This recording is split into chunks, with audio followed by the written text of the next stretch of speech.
ஸ்பெயினுடைய நாட்டு அந்த அதிபர்கிட்ட ட்ரம்ப் சொல்றாரு, நேட்டோவிலிருந்து சஸ்பெண்ட் பண்ணுவோம், வாணிப ஒப்பந்தங்களை ரத்து செய்வோம். அதற்கு ஸ்பெயின் என்ன சொல்றாருன்னா, உங்களால் முடிந்ததை செய்யுங்கள், எங்களிடமிருந்து நீங்கள் தள்ளி இருந்தாலே போதுமானது. புர்கினோ ஃபாசோ ஆப்பிரிக்காவில் உள்ள 4வது பெரிய தங்க உற்பத்தி செய்யக்கூடிய நாடு. ஆனால் பல நூற்றாண்டுகளாக அந்த நாட்டில் உள்ள செல்வங்கள், தங்கத்தை எல்லாம் இன்றைக்கு பிரிட்டனும் பிரான்சும் மற்றும் பல ஐரோப்பிய நாடுகளும் அமெரிக்காவும் அங்கே சுரண்டி எடுத்து கொண்டு போயிருக்கிறது. இப்போ போன செப்டம்பர் மாதம் 1ஆம் தேதி நாட்டினுடைய தலைமைக்கு வருகிறார் ஒரு 34 வயது இளைஞன். அவர் பெயர் கேப்டன் இப்ராஹிம் ட்ரௌரோ. மேற்கத்திய நாடுகள் எல்லாம், அந்த கம்பெனிகள் எல்லாம் இனிமேல் இந்த நாட்டில் உள்ள தங்கத்தை எடுத்துக்கொண்டு இந்த நாட்டில் உள்ள இவர்கள் போக முடியாது, இந்த நாட்டிற்கு மிக பெரும்பான்மையான ஒரு பங்கை கொடுக்க வேண்டும்.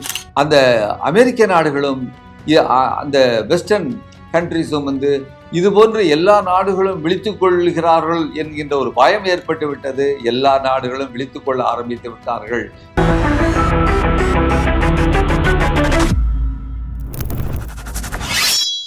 வணக்கம், நான் கே பாலகிருஷ்ணன் பேசுகிறேன். ரூஸ்டர் செய்திகளுக்காக இன்று வளைகுடா போர் மற்றும் சர்வதேச முக்கியமான நிகழ்வுகள் குறித்து நாம் இன்று பேசலாம். முக்கியமாக சில செய்திகள். முதல் செய்தியாக, கொலம்பியாவுக்கு அந்த இஸ்ரேலுடைய உறவுல ஒரு மிகப்பெரிய நெருக்கடி ஏற்பட்டிருக்கிறது. கொலம்பியா என்ன அறிவிச்சிருக்குன்னா, ஏற்கனவே நாம் 2 நாட்களுக்கு முன்னால் அறிவித்திருந்தோம், இஸ்ரேலுடனான அந்த உறவுகளை மட்டுப்படுத்துகிறது என்று. அதற்கு அப்புறம் கிடைத்த செய்தி என்னன்னா, கொலம்பியா நாடு, அதுவும் தென் அமெரிக்கா கண்டத்தில் உள்ள ஒரு நாடு, அது இஸ்ரேலுடனான ராஜ்ய உறவுகளை முழுவதுமாக துண்டித்துக் கொள்வதாக அறிவித்திருக்கிறது என்ற செய்தி கிடைத்திருக்கிறது.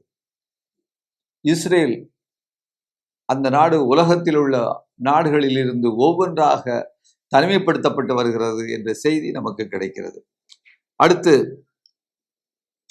இன்னொரு முக்கியமான செய்தி, இந்த மேற்கத்திய நாடுகள், குறிப்பாக அமெரிக்கா தலைமையில் உள்ள நாடுகள், 3ஆம் உலக நாடுகளை எந்த அளவிற்கு அவர்கள் விழித்திட விடாமல் அடிமைப்படுத்த வேண்டும் என்ற நிலையில் இருக்கிறார்கள் என்பதற்கு ஒரு மிகச்சிறந்த உதாரணம், 15 ஆண்டுகளாக தட்பவெட்ப நிலையை, அதாவது ஈரானுடைய தட்பவெட்ப நிலையை சீரழித்து கொண்டிருந்தது அமெரிக்கா. எப்படின்னு பார்த்தீங்கன்னு சொன்னா, அந்த வளைகுடா நாடுகளில் உள்ள அந்த ரெடார் நிலையங்கள் மற்ற விஷயங்கள் எல்லாம் வைத்திருந்தது இல்லையா, அந்த அமெரிக்க தளங்களை எல்லாம் இப்பொழுது ஈரான் குண்டு வீசி தகர்த்ததற்கு பின்னால் இங்கே தற்பொழுது ஈரான்ல மிகப்பெரிய அளவிற்கு, வரலாறு காணாத அளவிற்கு மழை பொழிந்து கொண்டிருக்கிறது. அங்கு டேமுகள் நிறைந்து கொண்டிருக்கின்றன. இப்படிப்பட்ட ஒரு நிலை, 15 ஆண்டுகளாக வறட்சி இருந்தது, இப்பொழுது நீங்கி இருக்கிறது என்பதை பார்க்கும் பொழுது இது ஒரு கோயின்சிடன்ஸா? இந்த ஈரான் அமெரிக்காவில் உள்ள ரடார் நிலையங்களை தகர்த்ததற்கு பின்னால் இது நடந்திருக்கிறது என்பதை நாம் உற்று நோக்க வேண்டியிருக்கிறது. ஏகாதிபத்தியங்கள், மேற்கத்திய வல்லரசுகள் என்னென்ன வழிகளெல்லாம் கையாளுகிறார்கள். சரி, அதுக்கடுத்தது சவுதி அரேபியா, அதுவும் யுனைடெட் அரப் எமிரேட்ஸ், ஐக்கிய அரபு அந்த எமிரேட் அந்த நாடினுடைய அந்த கொள்கையை பின்பற்றி சீனாவுடன் வர்த்தகத்தை யுவானில் செய்வதாக முடிவு பண்ணியிருக்கிறது. முதல்ல UAE தான் முடிவு பண்ணது, இப்போதைக்கு சவுதி அரேபியா. அப்புறம் அடுத்த செய்தி, சோமாலியா நாடு, அது இன்னொரு நாடு, அது அதர் பக்கத்தில் இந்த ஹோமுஸ் அந்த ஜலசந்தி நீரிணை மாதிரியே அது பக்கத்துலேயும் ஒரு நீரிணை இருக்கிறது. அந்த நீரிணை செங்கடலுக்கு போகிறதற்கான முக்கியமான நீரிணை. அது என்ன சொல்லுது, அந்த சோமாலியா நாடு அதாவது இஸ்ரேலுடைய என்வாய்ட்ட ராஜ தூதர்கிட்ட சொல்லியிருக்கு, அந்த அந்த நீரிணை பேரு பேபியல் மண்டப். அந்த ஸ்ட்ரெயிட்டை நாங்கள் இஸ்ரேலுக்கு மூடிவிடுவோம் என்கின்ற செய்தியை சொல்லியிருக்கிறது அந்த சோமாலியா நாடுங்கிற செய்தியை நாம் பார்க்கிறோம். அடுத்து இன்னொரு முக்கியமான செய்தி, சுவிட்சர்லாந்து தன்னுடைய தூதரகத்தை ஈரானில் துவக்குகிறது. இட்ஸ் பிகினிங் அதனுடைய அந்த டிப்ளமேட்டிக் ஆஃபீஸை அப்படிங்கிறத நம்ம பார்க்குறோம்.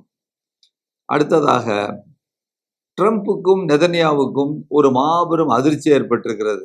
என்ன அதிர்ச்சினா, அதாவது சீனா ஒரு செய்தியை சொல்லியிருக்கு. என்ன செய்தின்னு சொன்னால், வரலாற்றில் ஒரு சரியான இடத்தில் ஸ்பெயின் நிற்கிறது, எனவே ஸ்பெயினை மிரட்டுகின்ற துணியில் அது உன்னோட உள்ள ராஜ்ய உறவுகளையும் அந்த வணிக உறவுகளையும் துண்டித்துக் கொள்ளுவோம் என்று அமெரிக்கா ஏற்கனவே அறிவித்திருந்தது நமக்கு தெரியும்.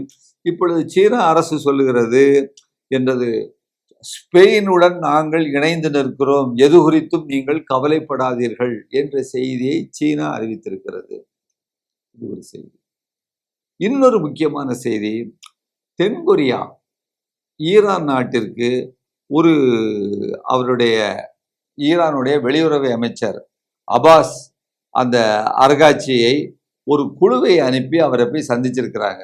அந்த குழு என்ன சொல்றதுன்னா, 26 பேர், அதாவது அந்த குழுவில் உள்ள இவர்கள் என்ன சொல்றாங்கன்னா, 26 கப்பல்கள் எங்களுடைய எண்ணெய் ஏற்றி வரக்கூடிய அந்த கப்பல்கள் ஹோர்முஸ் துறைமுகம் வழியாக வருவதற்கு நீங்கள் அனுமதிக்க வேண்டும் என்கின்ற செய்தியை இன்றைக்கு தென்கொரியா சொல்லியிருக்கிறதையும் நாம் பார்க்கிறோம்.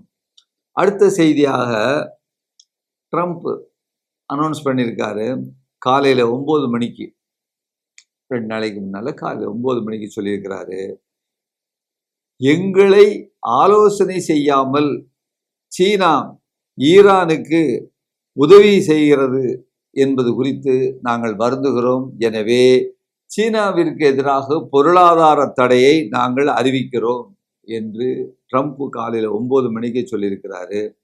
9:30 மணிக்கு ஈரான் என்ன சொல்லியிருக்கிறாருன்னா, அதை ட்ரம்ப் கூட உடனே சேர்த்து சொல்லியிருக்கிறார். அது முக்கியமான செய்தி. நாங்கள் பொருளாதார தடையை சீனாவுக்கு எதிராக அறிவிக்கிறோம் என்று சொல்லிவிட்டு, ஏனென்றால் நாங்கள் தான் உலகத்தினுடைய சுப்ரீம் கண்ட்ரி அப்படின்னு சொல்லியிருக்கிறாங்க. அதுக்கு ஈரான் 9:30 மணிக்கு என்ன சொல்லியிருக்கேன்னா, நாங்கள் அறிவிக்கிறோம், சீனா புதிய உலக ஒழுங்கை வழிநடத்தக்கூடிய தகுதி சீனாவுக்கு இருக்கிறது, அமெரிக்காவிற்கு அந்த தகுதி இனிமேல் இல்லை என்று ஈரான் அடுத்த ஒரு அரை மணி நேரத்துக்குள்ள அறிவிச்சிருக்குங்கிற ஒரு செய்தியை நமக்கு கிடைச்சிருக்கு. அப்புறம் ட்ரம்ப் ஸ்பெயினுடைய நாட்டு அந்த அதிபர்கிட்ட அவர் சொல்றாரு, உங்கள் நாட்டை, ட்ரம்ப் சொல்றாரு, நேட்டோவிலிருந்து சஸ்பெண்ட் பண்ணுவோம், வாணிப ஒப்பந்தங்களை ரத்து செய்வோம். அதற்கு இவர் சொல்றாரு, நம்முடைய பிரசிடென்ட் ஸ்பெயின் என்ன சொல்றாருன்னா, உங்களால் முடிந்ததை செய்யுங்கள், எங்களிடமிருந்து நீங்கள் தள்ளி இருந்தாலே போதுமானது அப்படிங்கிற ஒரு செய்தியை ஸ்பெயினுடைய அந்த அதிபர் கூறுகிறார். அப்புறம் இன்னொரு முக்கியமான விஷயம், ஏற்கனவே இந்த செய்தி பற்றி குறிப்பிட்டிருந்தேன், இப்போ மீண்டும் இதை குறிப்பிட வேண்டிய தேவை உள்ளது. ஏன்னா இந்த செய்தியை, இது போன்ற செய்திகளை சில நாட்களுக்கு ஒரு முறை மக்களிடம் நாம் நினைவுபடுத்தி கொண்டே இருக்க வேண்டும். உலகத்தில் உள்ள இந்த செய்தியை பார்க்கின்ற அனைத்து மக்களுக்கும் இது நினைவில் இருந்து கொண்டே இருக்க வேண்டும். அமெரிக்கா கடந்த 60 வருஷங்களாக கியூபா நாட்டு வாணிபத்தையும் அது முடக்கி அதன் மீது பொருளாதார தடையை விதித்திருக்கிறது என்பது நம்ம அனைவருக்கும் தெரியும். எனவே அங்கே கியூபா நாட்டில் எண்ணெய் கிடையாது. அதனால கியூபாவில் உள்ள மின்சார உற்பத்தி நிலையங்கள் 90 விழுக்காட்டுக்கு மேலே எல்லாமே எண்ணெயை நம்பிதான் அங்கே இருக்கின்றன. எண்ணெய் இல்லாததால் கியூபாவில் அங்கே மின்சாரமே கிடையாது.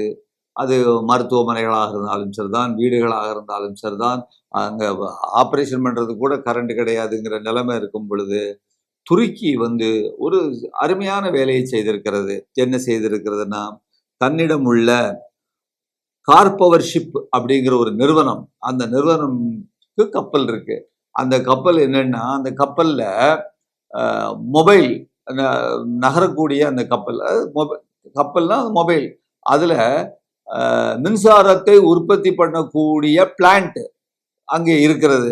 அதை கொண்டு வந்து கியூபாவினுடைய அந்த துறைமுகத்தில் நிறுத்தி அங்கே உள்ள கியூபாவுக்கு வந்து கரண்ட் சப்ளையை வந்து துருக்கி கொடுத்து கொண்டிருக்கிறதை நாம் பார்க்கிறோம். இது அமெரிக்கா தன் அருகில் உள்ள ஒரு சின்னஞ்சிறிய நாடு கியூபாவிற்கு எதிராக 60 ஆண்டுகளாக பொருளாதார தடையை விதித்திருக்கிறது, பொருளாதாரத்தை முடக்கி இருக்கிறது என்று சொல்லும்போது, குளோபல் சவுத், அதாவது உலகில் உள்ள அந்த தென் நாடுகள்னு சொல்லுவாங்க, அதாவது வளரக்கூடிய நாடுகள், இந்த எல்லாம் வந்து இந்த தென்பகுதி நாடுகள், அதுல ஒன்றாக இருக்கக்கூடிய துருக்கி இந்த கியூபாவுக்கு உதவி செய்வது என்பது ஒரு மிகுந்த ஒரு நம்பிக்கை அளிப்பதாக இருக்கிறது. அப்படி, அதாவது இது போன்ற பல நாடுகள் செய்ய வேண்டும். ரஷ்யா செஞ்சிருக்கு.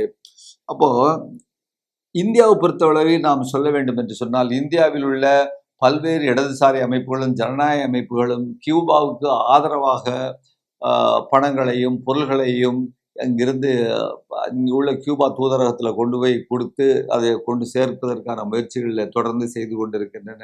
ஆனால் இந்திய அரசாங்கத்தை பொறுத்தவரையில் அவர்கள் எதையுமே செய்வதாக தெரியவில்லை. இந்த துருக்கி செய்வதை போல அந்த ஒரு முன்முயற்சியை இந்தியா போன்ற, அதாவது இந்தியாவுக்கு ஒரு பாரம்பரியம் இருக்கு. நான் அலைந்து கூட்டுச்சேரா நாடுகளினுடைய தலைமை பொறுப்பை இது இல்லை. அதாவது அதை ஆரம்பிச்சதே இந்தியா தான். இந்தியாவும் அதாவது எகிப்தினுடைய நாசரும் இந்தோனேஷியாவுடைய சுகர்னோவும் அப்புறம் ருமேனியாவினுடைய அந்த தலைவரும் இவங்க தான் ஆரம்பிச்சாங்க. அப்போ இப்படிப்பட்ட ஒரு தலைமை பொறுப்பில் உள்ள ஒரு சக்தி வாய்ந்த இந்தியா இன்று இது குறித்து கவலைப்படாமல் இருக்கிறது என்கின்ற, அதை பற்றி யோசிக்கிறதே இல்லை, பேசுறது இல்லை அப்படிங்கிறத நம்ம மக்கள் கவலைப்படணும், அரசாங்கம் கவலைப்படாட்டாலும் அப்படிங்கிற ஒரு விஷயத்த நம்ம சொல்றோம். அதுக்கப்புறம் இன்னொரு செய்தி பாருங்க, நெத்தன்யாகு ஒரு செய்தி அறிவிச்சிருக்கிறாரு. அது என்ன செய்தின்னா, ஒரு எச்சரிக்கை அல்லது அறிவிப்பு. நாங்கள் அறிவிக்கிறோம், சீனா உலகில் யூதர்களுக்கு எதிரான இது ஒரு நாடு என்று அறிவிக்கிறோம். எனவே உலகில் உள்ள நாடுகள் எல்லாம் சீனாவுடன் ராஜ்ய உறவுகளையும் வாணிக உறவுகளையும் இன்று அவர்களுடன் துண்டித்து கொண்டு சீனாவை தனிமைப்படுத்த வேண்டும் என்கின்ற ஒரு செய்தியை அவர்கள் குறித்திருக்கிறார்கள் என்பதையும் நாம் இங்கு பார்க்கிறோம். அப்போ இன்னொரு இதுவரைக்கும் சில சின்ன சின்ன செய்திகளை பார்த்தோம். இப்பொழுது ஒரு முக்கியமான கதையை இது ஒரு நிகழ்ச்சி, ஆனால் இது நாம் அனைவரும் தெரிந்திருக்க வேண்டிய இது ஈரான் பற்றி அல்ல. ஒரு 3ஆம் உலக நாடு, குளோபல் சவுத், ஆப்பிரிக்காவில் உள்ள ஒரு நாடு எவ்வாறு தன்னுடைய சுதந்திரத்தை, இறையாண்மையை தக்க வைத்து கொண்டிருக்கிறது, மேற்கத்திய நாடுகளுக்கு எதிராக, குறிப்பாக அமெரிக்கா, பிரான்சு, பிரிட்டன்களுக்கு எதிராக தக்க வைத்து கொண்டிருக்கின்றது என்பதை நாம் தெரிந்து கொள்ள வேண்டும். இன்றைய நம்முடைய இந்த கதையினுடைய உரையாடலினுடைய கதாநாயகனாக இந்த சம்பவம் தான் இருக்கிறது என்பதை நாம் பார்க்கிறோம். புர்கினோ ஃபாசோ ஆப்பிரிக்காவில் உள்ள 4வது பெரிய தங்க உற்பத்தி செய்யக்கூடிய நாடு. ஆனால் பல நூற்றாண்டுகளாக அந்த நாட்டில் உள்ள செல்வங்கள், தங்கத்தை எல்லாம் இன்றைக்கு பிரிட்டனும் பிரான்சும் மற்றும் பல ஐரோப்பிய நாடுகளும் அமெரிக்காவும் அங்கே சுரண்டி எடுத்து கொண்டு போயிருக்கிறது அப்படிங்கிற ஒரு செய்தி தான் நம்ம பல நூற்றாண்டுகளாக பார்த்துட்டு இருக்கிறோம். ஆனால் இப்போ போன செப்டம்பர் மாதம் 1ஆம் தேதி நாட்டினுடைய தலைமைக்கு வருகிறார் ஒரு 34 வயது இளைஞன். அவர் பெயர் கேப்டன் இப்ராஹிம் ட்ரௌரோ. அவர் ஏற்கனவே அங்கே ஜனநாயக முறையில் தேர்ந்தெடுக்கப்பட்டதாக சொல்லப்பட்டிருக்கக்கூடிய ஒரு அரசை, இது போல இந்தியாவில் உள்ளது போல அவர் கவிழ்த்து விட்டு அவர் இராணுவத்திலிருந்து அவர் வருகிறார். அவர் அங்கே அந்த நாட்டினுடைய அதிகாரத்தை கைப்பற்றுகிறார். கைப்பற்றிட்டு அவர் இயல்பிலேயே தாய்நாட்டின் மீது மிகுந்த பற்றுள்ளவர். அவர் முதல்ல என்ன செய்கிறாருன்னு சொன்னால், புதிய சுரங்க சட்டத்தை, இது 2025 2024 ஆண்டு புதிய சுரங்க சட்டத்தை நிறைவேற்றுகிறார். இனி எந்த நிறுவனமும் இங்கே புர்கினா பாசோவிலிருந்து தங்கத்தை எளிதாக எடுத்து செல்ல முடியாது அப்படிங்கிற ஒரு சட்டத்தை போடுறாங்க. அந்த சட்டம் என்ன சொல்லுதுன்னா, அனைத்து சுரங்கங்களிலும் 15% இலவச பங்கு, தங்கம் முழுவதையும் நாட்டுக்குள்ளேயே சுத்திரிக்க வேண்டும். இது வெறும் சட்டம் அல்ல, இது ஒரு எச்சரிக்கை, ஒரு அறிவிப்பாக சொல்லி, இது ஒரு தன் நிறைவினுடைய அறிவிப்பாக சொல்றது. 15% அரசாங்கத்துக்கு கொடுத்துடணும் அப்படின்ட்டு. அதுக்கு அடுத்தது 2024 ஜூலை மாதம் சொபாமிம் SOPMIB என்ற புதிய அரசு நிறுவனத்தை, பப்ளிக் செக்டார் மாதிரி ஒரு அரசு நிறுவனத்தை அது அங்கே ஆரம்பிக்கிறது.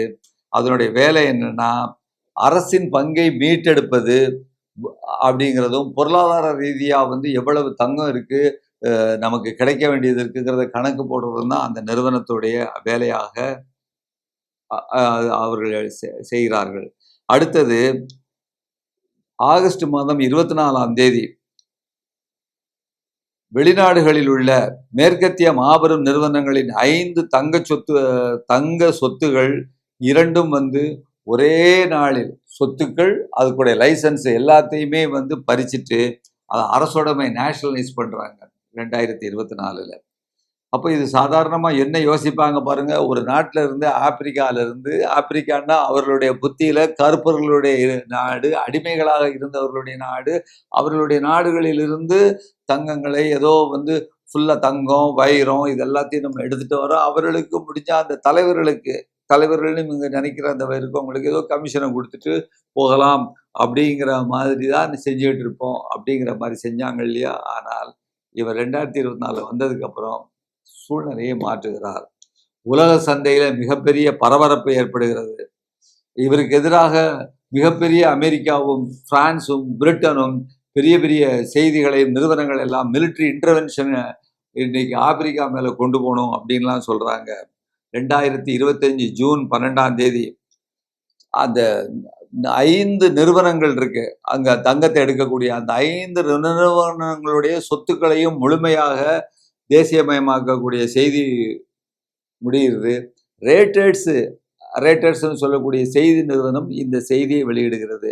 ஆனாலும் ட்ரௌரே இதோட நிற்கவில்லை.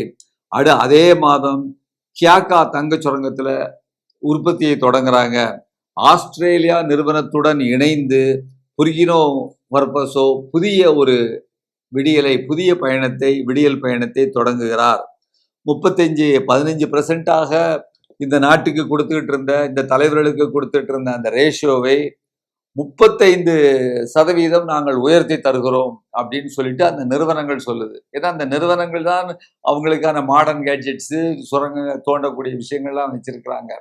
அதை பூரா நீங்க எங்களுக்கு 15 கொடுத்துட்டு இருந்தீங்க, இனிமேல் 35 கொடுக்கணும்னு, அடுத்து 50 கொடுக்க வேண்டும் என்கின்ற ஒரு செய்தியை இலக்காக வச்சிருக்கிறார்கள். அப்புறம் அடுத்த இலக்கு, இனிமேல் நாமே அங்கிருந்து தங்கத்தை சுரண்டுவோம், நாமே அந்த கட்டுப்பாட்டை முழுக்க எடுப்போம் என்கின்ற ஒரு அறிவிப்பையும் கொடுக்கிறார். இந்த வெற்றிகளுக்கு நடுவே அவர் தனியா போராடல. அங்க உள்ள மாலி, நைஜர் மூன்றும் இணைந்து ஒரு ஆப்பிரிக்காவில் உள்ள ஒரு கூட்டமைப்பை உருவாக்குகின்றன. இந்த பல்வேறு கூட்டமைப்பு நாடுகள்ல, அதாவது ஆப்பிரிக்காவில் உள்ள பல நாடுகளோட அந்த சிஐஏயும் மற்றும் பிரிட்டன், பிரான்ஸ் எல்லாம் சேர்ந்து இந்த நாட்டில் உள்ள, இவர் இருக்கக்கூடிய நாட்டில் எதிர்கட்சிகளுடன் அங்க பல்வேறு பணங்களை கொடுத்து இவருடைய ஆட்சியை கவிழ்ப்பதற்கான எல்லா விதமான முயற்சிகளும் செய்து கொண்டிருக்கின்றன. அடுத்தது இவர் என்ன செய்யறாரு, 2025 இந்த இவங்க வச்சிருக்கக்கூடிய ஆளுமர்க்கங்கள் வச்சிருக்கக்கூடிய ஆப்பிரிக்கா கூட்டமைப்பிலிருந்து நான் வெளியே வந்துடுறேன் அப்படின்ட்டு வெளியே வந்துடுறாரு. அதுக்கப்புறம் என்னன்னு கேட்டீங்கன்னா, வெளிநாடுகள்ல WTO மற்றும் இந்த உலக இதுல வந்திருக்கக்கூடிய கடன்கள், இது வரைக்கும் அந்த நாடு மேல கடன் கொடுத்திருப்பாங்களே, அந்த நாட்டுடைய கடன்களை எல்லாம் திருப்பி அடைக்கிறார் என்கின்ற ஒரு செய்தி. அதுதான் மிகப்பெரிய செய்தி.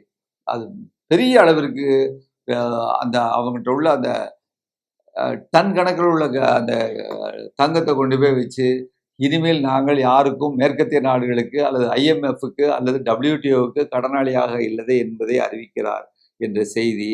அதே நேரத்தில் சீனாவுடன் சேர்ந்து கொண்டு அதாவது அப்போ தங்கத்தை யாரும் வாங்கணும்ல, சீனாவோட ஒரு உடன்படிக்கை மேற்கொண்டு, ரஷ்யாவோட மேற்கொண்டு, சீனா குறிப்பாக சீனா அந்த நாட்டினுடைய தங்கத்தை வாங்குவதற்கு ஒரு உடன்படிக்கை ஏற்படுத்தி கொள்ளுகிறார். அதுபோல இந்த நாட்டினுடைய தங்கத்தை சீனா வாங்கும் அப்படிங்கிற ஒரு விஷயத்தையும் அவர் உத்தரவாதப்படுத்துகிறார். அவருடைய பெயர், மீண்டும் சொல்லுகிறேன், பர்கினா ஃபாசோ. அந்த நாட்டினுடைய பெயர், அந்த நாடு, அவருடைய பெயர் இப்ராஹிம் ட்ரரோரா அப்படிங்கிற இந்த செய்தி. இது நமக்கு ஒரு செய்தியை சொல்லுது.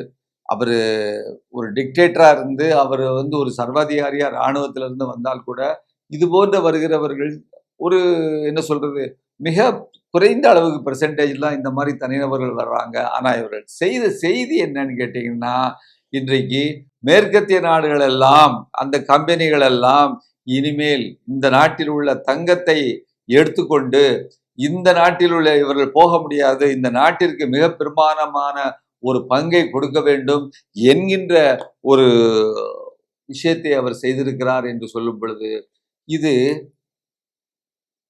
அந்த அமெரிக்க நாடுகளும் அந்த வெஸ்டர்ன் கண்ட்ரிஸும் இது போன்று எல்லா நாடுகளும் விழித்துக் கொள்கிறார்கள் என்கின்ற ஒரு பயம் ஏற்பட்டு விட்டது. எல்லா நாடுகளும் விழித்துக் கொள்ள ஆரம்பித்து விட்டார்கள்.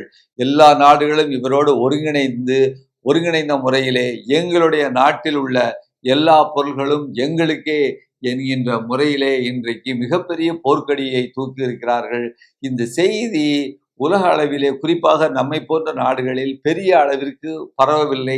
இனிமேல் இந்த நாட்டை பற்றிய செய்திகளையும் இவரை பற்றிய செய்திகளையும் நாம் இதை தெரிந்து கொள்வோம், மக்களிடம் கொண்டு சொல்வோம். அந்த படத்தை பார்த்துருப்பீங்க, ஒரு கருப்பு இராணுவ உடையில ஒரு சிவப்பு தொப்பியோட இருப்பாரு. இன்றைக்கு மிகப்பெரிய அளவிற்கு அவர் என்ன செய்யறாரு, பஸ்களை வாங்கி, பேருந்துகளை வாங்கி, அந்த பணத்திற்கு அந்த நாட்டு முழுக்கவும் ஒரு செல்வ செழிப்பான நாடாக மாற்றி வருகிறார் என்கின்ற செய்தி. இதே மாதிரி இன்னொரு செய்தியை நாம் ஒரு நினைவுபடுத்துகிறேன். அமெரிக்காவில் நியூயார்க்கினுடைய அந்த புதிதாக எலெக்ட் பண்ணப்பட்ட அந்த இஸ்லாமியர், அவர் அங்கே செல்வ செழிப்பு, அதாவது 2 வீடு வச்சிருக்கவன் அந்த ஊர்ல இல்லாமல் வெளியூர்ல இருந்துட்டு மிகப்பெரிய கார்பரேட்டுகளாக வச்சிருக்கக்கூடியவனுக்கு அதிகப்படியா வரி போட்டு வரக்கூடிய வரிகளெல்லாம் அந்த ஊரில் உள்ள, நியூயார்க்கில் உள்ள மக்களுக்கு, ஏழை எளியவர்களுக்கு மிகப்பெரிய அளவிற்கு ஒரு அமெரிக்க மக்கள் அவர்களுக்கு மிகப்பெரிய அளவிற்கு ஒரு ஆதரவை நல்கி கொண்டிருக்கின்ற செய்தியையும் நாம் இந்த நேரத்தில் நினைவுபடுத்த விரும்புகிறேன். இத்துடன் இந்த இன்றைய செய்தியை முடித்துக் கொள்கிறேன். நன்றி, வணக்கம். ஊடகம் கார்ப்பரேட் அரசியல்வாதிகளின் கைப்பாவையாக, அடிமைகளாக இருந்தது போதும். இனி சாட்டை எடுத்து சுழற்றும் நேரம் வந்துவிட்டது. ஊடகம் பொதுமக்களாகிய உங்களுக்காக, உங்களாலேயே இயக்கப்பட வேண்டும். ஊடக சுதந்திரத்திற்காக உங்களின் பங்களிப்பை இன்றே அளித்திடுங்கள்.